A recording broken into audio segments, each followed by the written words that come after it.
నమస్తే. ఒక చిన్న మంచి మాట.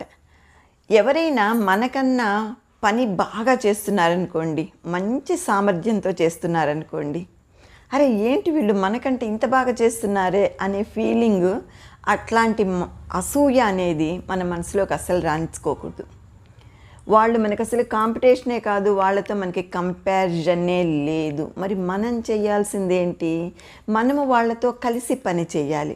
వాళ్ళు ఎంత స్మార్ట్గా పనిచేస్తున్నారు, ఎంత చాకచక్యంగా చేస్తున్నారు, ఎంత నైపుణ్యంతో చేస్తున్నారు అని గమనించి నేర్చుకుని మన పనిని బెటర్ చేసుకోవాలి. వారి గురించి మనం ఆలోచించి అసూయపడ్డామనుకోండి, మనకే నష్టం అవుతుంది. వాళ్ళని స్ఫూర్తిదాయకంగా తీసుకోవాలి, వాళ్ళని మనస్ఫూర్తిగా ప్రశంసించాలి. అప్పుడే మనము ఏ పనైనా కూడా బెస్ట్గా చేసి రాణించగలము. అసూయలకి పోతే మన పతనమే